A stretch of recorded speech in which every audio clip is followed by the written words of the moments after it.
श्री विष्णु सहस्रनाम स्तोत्रम्। ओम श्री परमात्मने नमः।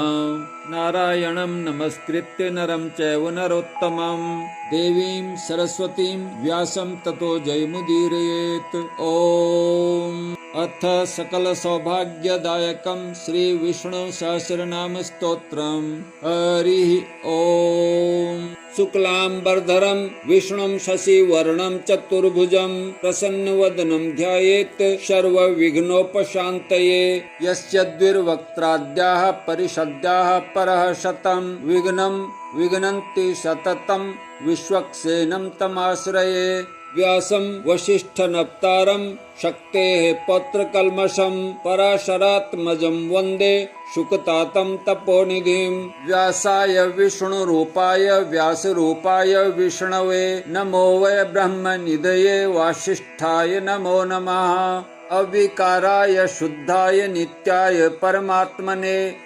सदैकरूपरूपाय विष्णवे सर्वजिष्णवे। यस्य स्मरणमात्रेण जन्म संसार बन्धनात् विमुच्यते नमस्तस्मै विष्णवे प्रभविष्णवे। ओम नमो विष्णवे प्रभविष्णवे। श्रीवैशम्पायन उवाच श्रुत्वा धर्मान् शेषेण पावनानि च सर्वशः युधिष्ठिरः शान्तनवं पुनरेवाभ्यभाषत। युधिष्ठिर उवाच किमेकं दैवतं लोके किं वाप्येकं परायणं स्तुवन्तः कं कमर्चन्तः प्राप्नुयुर्मानवाः शुभं। को धर्मः सर्वधर्माणां भवतः परमो मतः किं जपन् मुच्यते जन्तुर्जन्म संसार बन्धनात्। भीष्म उवाच जगत प्रभुं देवदेवमनन्तं पुरुषोत्तमं स्तुवन्नाम सहस्रेण पुरुषः शततोत्थितः। तमेव चार्चयन् नित्यं भक्त्या पुरुषमव्ययम् ध्यायन् स्तुवन् नमस्यंश्च यजमानस्तमेव च। अनादिनिधनं विष्णुं सर्वलोकमहेश्वरं लोकाध्यक्षं स्तुवन् नित्यं सर्वदुःखातिगो भवेत्। ब्रह्मण्यं सर्वधर्मज्ञं लोकानां कीर्तिवर्धनं लोकनाथं महद्भूतं सर्वभूतभवोद्भवम्। एष मे सर्वधर्माणां धर्मोऽधिकतमो मतः यद्भक्त्या पुण्डरीकाक्षं स्तवैरर्चे नरः सदा। परमं यो महत्तेजः परमं यो महत्तपः परमं यो महद् ब्रह्म परमं यः परायणं। पवित्राणां पवित्रं यो मङ्गलानां च मङ्गलं दैवतं दैवतानां च भूतानां यो व्ययः पिता। यतः सर्वाणि भूतानि भवन्त्यादियुगागमे यस्मिंश्च प्रलयं यान्ति पुनरेव युगक्षये। तस्य लोकप्रधानस्य जगन्नाथस्य भूपते विष्णोर्नाम सहस्रं मे शृणु पापभयापहम्। यानि नामानि गौणानि विख्यातानि महात्मनः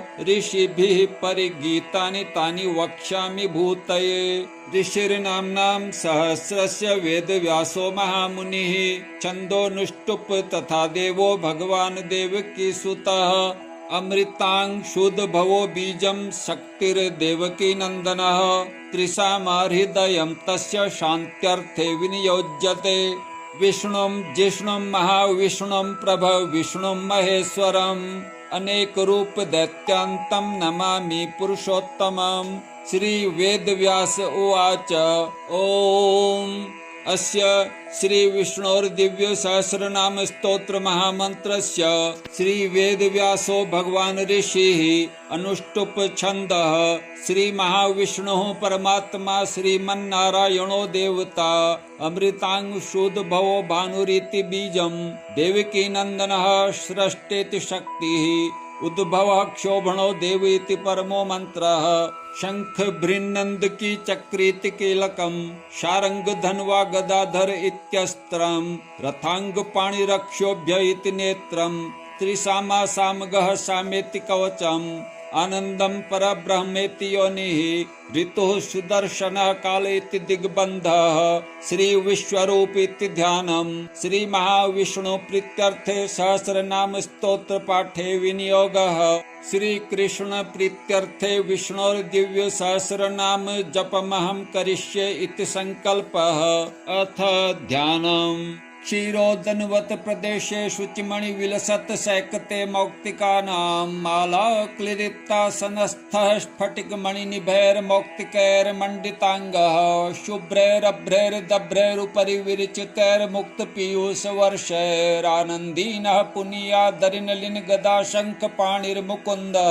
भूः पादो यस्य नाभिर्व्यदसुरनिलश्चन्द्रसूर्यौ च नेत्रे कर्णावाशाः शिरोद्योर्मुखमपि दहनो यस्य वास्तेयमब्धिः अन्तःस्थं यस्य विश्वं शूरनरखगोभोगि गन्धर्वदैत्यैः चित्रं रम्यते तं त्रिभुवनवपुषं विष्णुमीशं नमामि। ॐ नमो भगवते वासुदेवाय। ॐ शान्ताकारं भुजगशयनं पद्मनाभं सुरेशं विश्वाधारं गगनसदृशं मेघवर्णं शुभांगं लक्ष्मीकान्तं कमलनयनं योगिभिर्ध्यानगम्यं वन्दे विष्णुं भवभयहरं सर्वलोकैकनाथं मेघश्यामं पीतकौशेयवासं श्रीवत्साङ्कं कौस्तुभोद्भासिताङ्गं पुण्योपेतं पुण्डरीकायताक्षं विष्णुं वन्दे सर्वलोकैकनाथं। नमः समस्तभूतानामादिभूताय बुभृते अनेकरूपरूपाय विष्णवे प्रभविष्णवे सशङ्खचक्रं सकिरीटकुण्डलं सपीतवस्त्रं सरसीरुहेक्षणं सहारवक्षः स्थलकौस्तुभश्रियं नमामि विष्णुं शीर्षा चतुर्भुजं छायायां पारिजातस्य हेमसिंहासनोपरि आसीनमम्बुदश्याममायताक्षमलङ्कृतं चन्द्राननं चतुर्बाहुं श्रीवत्साङ्कितवक्षसं रुक्मिणी सत्यभामाभ्यां सहितं कृष्णमाश्रये। ॐ विश्वं विष्णुर्वषट्कारो भूतभव्य भवत् प्रभुः भूतकृद् भूतभृद्भावो भूतात्मा भूतभावनः भूतात्मा परमात्मा च मुक्तानां परमागतिः अव्ययः पुरुषः साक्षी क्षेत्रज्ञोऽक्षर एव च योगो योगविदां नेता प्रधान पुरुषेश्वरः नारसिंहः वपुः श्रीमान् केशवः पुरुषोत्तमः सर्वः शर्वः शिवः स्थाणुर्भूतादिर्निधिरव्ययः सम्भवो भावनो भर्ता प्रभवः प्रभुरीश्वरः स्वयंभूः शम्भुरादित्यः पुष्कराक्षो महासनः अनादिनिधनो धाता विधाता धातुरुत्तमः अप्रमेयो ऋषिकेशः पद्मनाभोऽमरप्रभुः विश्वकर्मा मनुस्त्वष्टा स्थविष्ठः स्थविरो ध्रुवः अग्राह्यः शाश्वतः कृष्णो लोहिताक्षः प्रतर्दनः प्रभुस्तस्त्रिककुब्धाम पवित्रं मङ्गलं परम् ईशानः प्राणदः प्राणो ज्येष्ठः श्रेष्ठः प्रजापतिः हिरण्यगर्भो भूगर्भो माधवो मधुसूदनः ईश्वरो विक्रमी धन्वी मेधावी विक्रमः क्रमः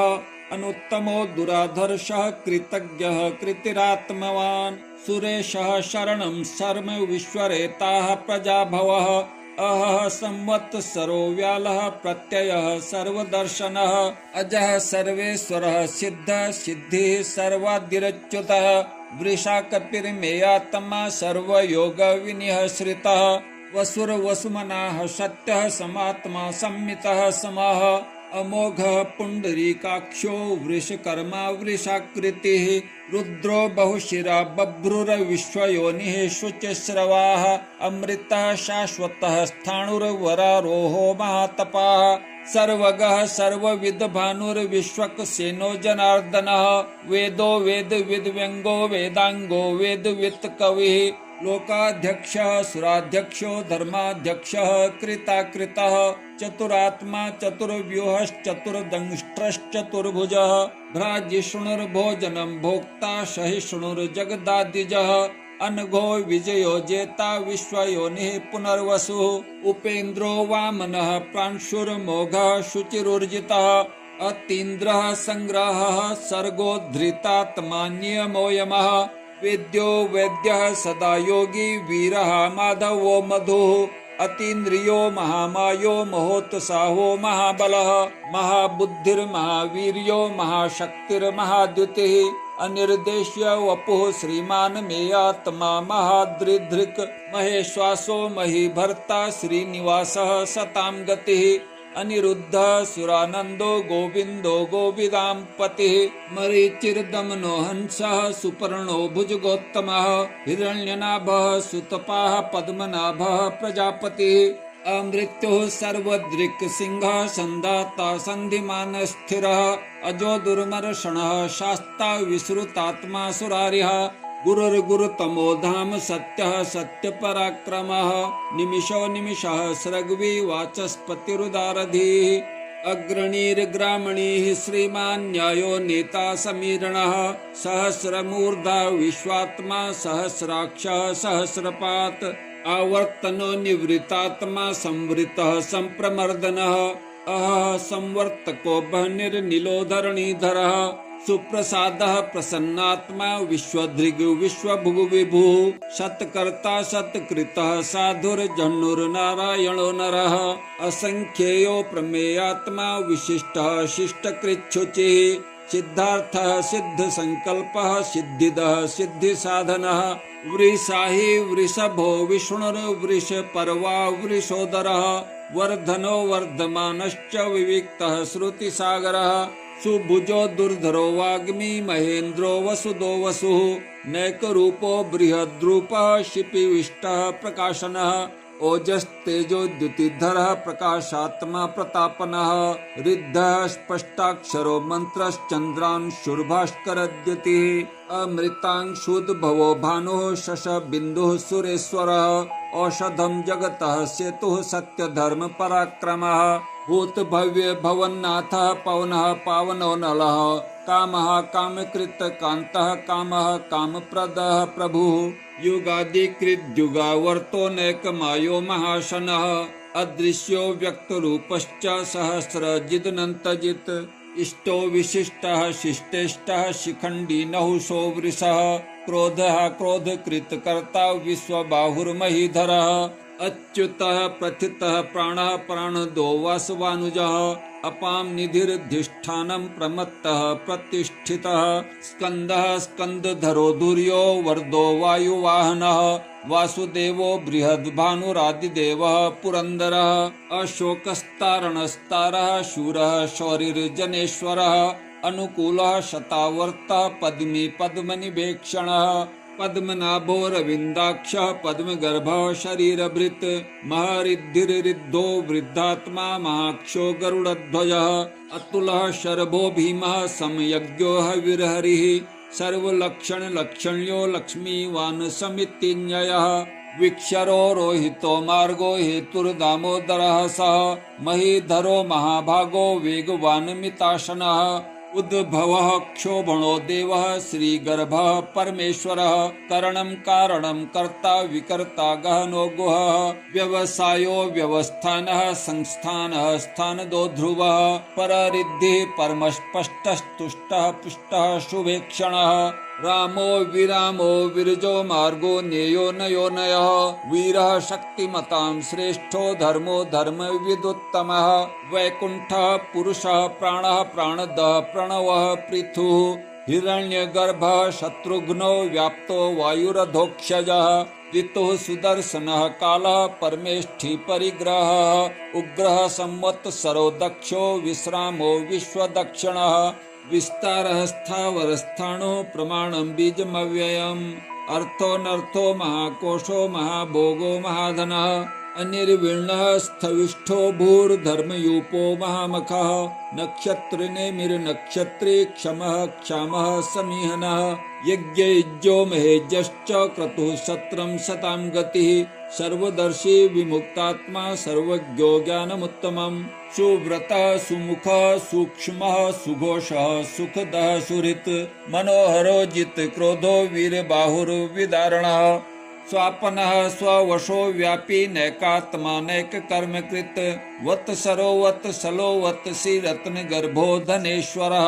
धर्म गुप्धर्म कृद्धर्मी सदसतक्षरमक्षरम् अविज्ञाता सहस्रांशुर्विधाता कृतलक्षणः गभस्तिनेमिः सत्त्वस्थः सिंहो भूतमहेश्वरः आदिदेवो महादेवो देवेशो देवभृद्गुरुः उत्तरो गोपतिर्गोप्ता ज्ञानगम्यः पुरातनः शरीरभूत भृद्भोक्ता कपीन्द्रो भूरि दक्षिणः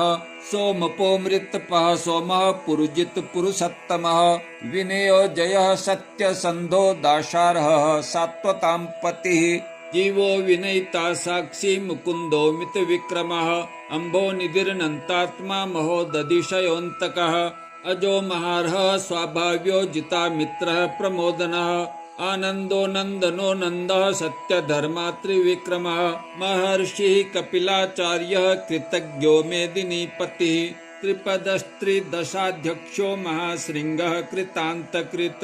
महावराहो गोविन्दः सुषेणः कनकांगदी गुह्यो गभीरो गहनो गुप्तश्चक्रगदाधरः वेदाः स्वांगोजितः कृष्णो दृढः संकर्षणोच्युतः वरुणो वारुणो वृक्षः पुष्कराक्षो महामनाः भगवान् भगमहानन्दी वनमाली हलायुधः आदित्यो ज्योतिरादित्यः सहिष्णुर्गतिसत्तमः सुधन्वा खंड परशुर दारुणो द्रविणप्रदः दिवस्पृक् सर्वदृग्व्यासो वाचस्पतिर्योनिजः त्रिसामासाम गहसाम निर्वाणं भेषजम्भिषक् संन्यासिकृच्छमः शान्तो निष्ठा शान्तिः परायणं शुभांगः शान्तिदः स्रष्टा कुमुदः कुवलेशयः गोहितो गोपतिर्गोप्ता वृषभाक्षो वृषप्रियः अनिवर्ति निवृत्तात्मा संक्षेप्ताक्षेम कृच्छिवः श्रीवत्स वक्षाः श्रीवासः श्रीपतिः श्रीमतांवरः श्रीधः श्रीशः श्रीनिवासः श्रीनिधिः श्रीविभावनः श्रीधरः श्रीकरः श्रेयः श्रीमान् लोकत्रयाश्रयः स्वक्षः स्वंगः शतानंदो नंदिर्ज्योतिर्गणेश्वरः विजितात्मा विधेयात्मा सत्कीर्तिश्चिन्न संशयः उदीर्णः सर्वतश्चक्षुर्निशः शाश्वतस्थिरः भूषयो भूषणो भूतिर्विशोकः शोकनाशनः अर्चिष्मानर्चितः कुंभो विशुद्धात्मा विशोधनः अनिरुद्धो प्रतिरथः प्रद्युम्नो मितविक्रमः कालनेमि निहावीरः शौरिः शूरजनेश्वरः त्रिलोकात्मा त्रिलोकेशः केशवः केशिहा हरिः कामदेवः कामपालः कामीकान्तः कृतागमः अनिर्देश्य वपुर्विष्णुर्वीरोऽनन्तो धनञ्जयः ब्रह्मण्यो ब्रह्मकृद् ब्रह्मा ब्रह्म ब्रह्म विवर्धनः ब्रह्मविद् ब्राह्मणो ब्राह्मी ब्रह्मज्ञो ब्राह्मण प्रियः महाक्रमो महाकर्मा महातेजा महोरगः महाक्रतुर्महायज्वा महायज्ञो महाहविः स्तव्यः स्तवप्रियः स्तोत्रं स्तुतिः स्तोतारणप्रियः पूर्णः पूरयिता पुण्यः पुण्यकीर्तिर्नामयः मनोजवस्तीर्थकरो वसुरेता वसुप्रदः वसुप्रदो वासुदेवो वसुर्वसुमनाहविः सद्गतिः सत्कृतिः सत्ता सद्भूतिः सत्परायणः शूरसेनो यदुश्रेष्ठः सन्निवासः सुयामुनः भूतावासो वासुदेवः सर्वासु निलयो नलः दर्पः दर्पदो दृप्तो दुर्धरोऽथा पराजितः विश्वमूर्तिर्महामूर्तिर्दीप्तमूर्तिर्मूर्तिमान् अनेकमूर्तिरव्यक्तः शतमूर्तिः शताननः एकोनेकः सवः कः किं यत् तत्पदमनुत्तमम् लोकबन्धुर्लोकनाथो माधवो भक्तवत्सलः सुवर्णवर्णो हेमांगो वरांगश्चन्दनांगदी वीरः विषमः शून्यो घृताशीर्चलश्चलः अमानी मानदो मान्यो लोकस्वामी त्रिलोकधृक् सुमेधा मेधजो धन्यः सत्यमेधाधराधरः तेजो वृषोद्युतिधरः सर्वशस्त्रभृतांवरः प्रग्रहो निग्रहो व्यग्रो नैकशृंगो गदाग्रजः चतुर्मूर्तिश्चतुर्बाहुश्चतुर्व्यूहश्चतुर्गतिः चतुरात्मा चतुर्भावश्चतुर्वेद विदेकपात् समावर्तो निवृतात्मा दुर्जयो दुरतिक्रमः दुर्लभो दुर्गमो दुर्गो दुरावासो दुरार्यः शुभांगो लोकसारंगः सुतंतुस्तंतुवर्धनः इंद्रकर्मा महाकर्मा कृतकर्मा कृतागमः उद्भवः सुन्दरः सुन्दो रत्ननाभः सुलोचनः अर्को वाजसनः शृङ्गी जयन्तः सर्वविजयी सुवर्णबिन्दुरक्षोभ्यः सर्ववागीश्वरेश्वरः महारथो महागर्तो महाभूतो महानिधिः कुमुदः कुन्दरः कुन्दः पर्जन्यः पावनोऽनिलः अमृताशोऽमृतवपुः सर्वज्ञः सर्वतोमुखः सुलभः सुव्रतः सिद्धः शत्रुजिच्छत्रुतापनः न्यग्रोधो दुम्बरोऽश्वत्थश्चाणूरान्ध्रनिषूदनः सहस्रार्चिः सप्तजिह्वः सप्तधाः सप्तवाहनः अमूर्तिर्नघो चिन्त्यो भयकृद् भयनाशनः अणुर्बृहत् कृशः स्थूलो गुणभृन्निर्गुणो महान् अधृतः स्वधृतः स्वास्यः प्रागवंशो वंशवर्धनः हारभृत् कथितो योगी योगीशः सर्वकामदः आश्रमः श्रमणः क्षामः सुपर्णो वायुवाहनः धनुर्धरो धनुर्वेदो दण्डो दमिता दमः अपराजितः सर्वसहो नियन्ता नियमोऽयमः सत्त्ववान् सात्विकः सत्यः सत्यधर्मपरायणः अभिप्रायः प्रियार्होर्हः प्रियकृत् प्रीतिवर्धनः विहाय स गतिर्ज्योतिः सुरुचिर्हुत भुगु विभुः रविर्विलोचनः सूर्यः सविता रविलोचनः अनन्तो हुत भुग्भोक्ता सुखदो नैकजोग्रजः अनिर्विण्णः सदा मर्षि लोकाधिष्ठानमद्भुतः सनात सनातनतमः कपिलः कपिरव्ययः स्वस्तिदः स्वस्तिकृत् स्वस्ति स्वस्तिभुक् स्वस्ति दक्षिणः अरौद्रः कुण्डली चक्री विक्रम्यूर्जित शासनः शब्दातिगः शब्दसहः शिशिरः शर्वरीकरः अक्रूरः पेशलो दक्षो दक्षिणः क्षमिणाम्बरः विद्वत्तमो वीतभयः पुण्यश्रवणकीर्तनः उत्तारणो दुष्कृतिः पुण्यो दुःस्वप्ननाशनः वीरः रक्षणः सन्तो जीवनः पर्यवस्थितः अनन्तरूपोऽनन्त श्रीर्जित मन्युर्भयापहः चतुरस्रो गभीरात्मा विदिशो व्यादिशो दिशः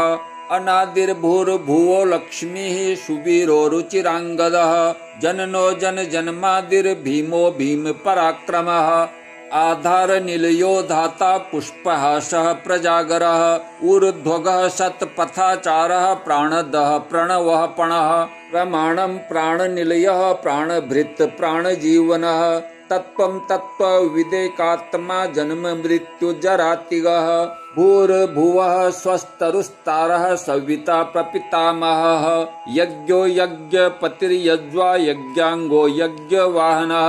यज्ञभृद् यज्ञकृद् यज्ञ यज्ञभुग् यज्ञसाधनः यज्ञान्तकृद् यज्ञगुह्यमन्नमन्नाद एव च आत्मयोनिः स्वयं जातो वैखानः सामगायनः देवकीनन्दनः स्रष्टा क्षितिशः पापनाशनः शंख भृन्नन्दकी चक्री शारङ्गधन्वा गदाधरः रथाङ्गपाणिरक्षोभ्यः सर्वप्रहरणायुधः सर्वप्रहरणायुध ॐ नम इति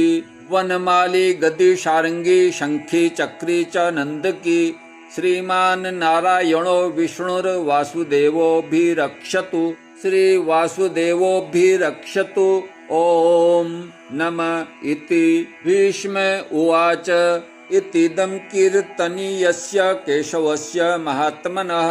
नाम्नां सहस्रं दिव्यानां शेषेण प्रकीर्तितं य इदं शृणुया नित्यं यश्चापि परिकीर्तयेत् नाशुभं प्राप्नुयात् किञ्चित् सौमुत्रेह च मानवः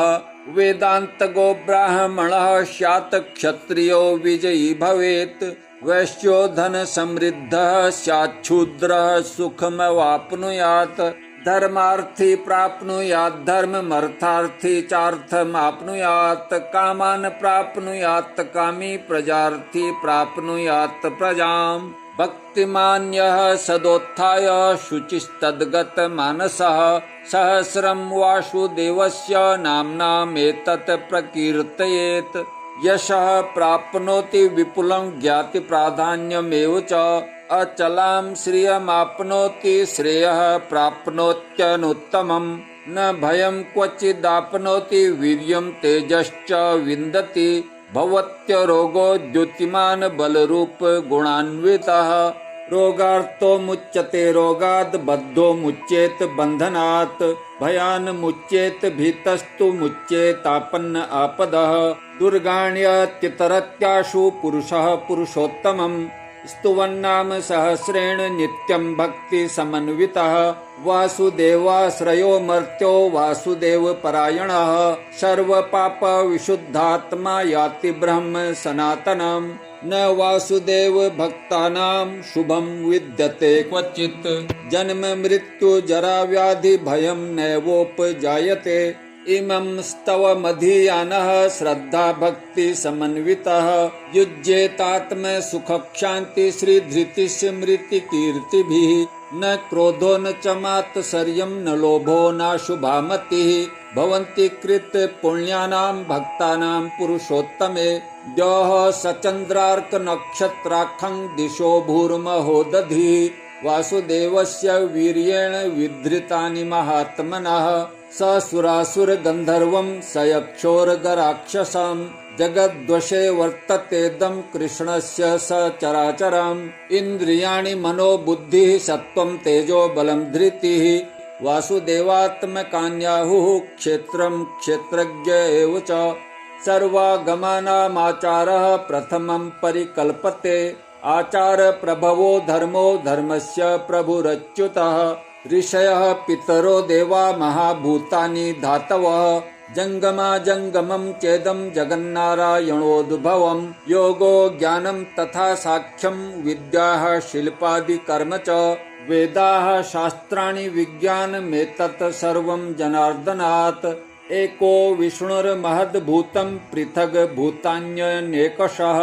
त्रिंलोकान् व्याप्य भूतात्मा भुङ्क्ते विश्वभुगव्ययः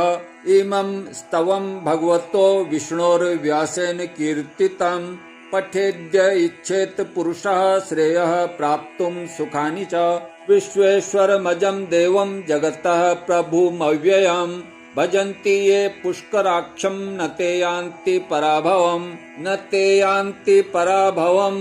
ॐ नम इति अर्जुन उवाच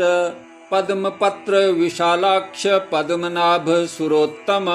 भक्तानामनुरक्तानां त्राता भव जनार्दन श्रीभगवानुवाच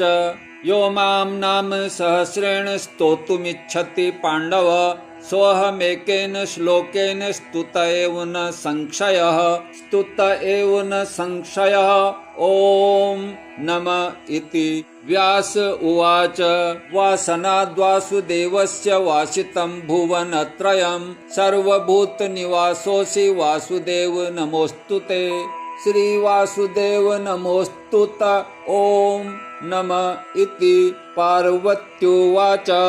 केनोपायेन लघुना विष्णोर्नाम सहस्रकं पठ्यते पंडितैर्नित्यं श्रोतुमिच्छाम्यहं प्रभो ईश्वर उवाच श्रीराम राम रामेति रमे रामे मनोरमे सहस्रनाम तत्तुल्यं राम नाम वरानने श्रीराम नाम वरानन ॐ नम इति ब्रह्मोवाच नमोऽस्त्वनन्ताय सहस्रमूर्तये सहस्रपादाक्षिशिरोरुबाहवे सहस्रनाम्ने पुरुषाय शाश्वते सहस्रकोटियुगधारिणे नमः सहस्रकोटियुगधारिणे नमः ॐ नमः इति संजय उवाच यत्र योगेश्वरः कृष्णो यत्र पार्थो धनुर्धरः तत्र श्रीर्विजयो भूतिर्ध्रुवा नीतिर्मतिर्मम श्रीभगवानुवाच अनन्याश्चिन्तयन्तो मां ये जनाः पर्युपासते तेषां नित्याभियुक्तानां योगक्षेमं वहाम्यहं परित्राणाय साधूनां विनाशाय च दुष्कृतां धर्म संस्थापनार्थाय संभवामि युगे युगे। आर्ता विषण्णाः शिथिलाश्च भीता घोरेषु च व्याधिषु वर्तमानाः संकीर्त्य नारायण शब्दमात्रं विमुक्तदुःखाः सुखिनो भवन्ति। कायेन वाचा मनसेन्द्रियैर्वा बुद्ध्यात्मना वा प्रकृतेः स्वभावात्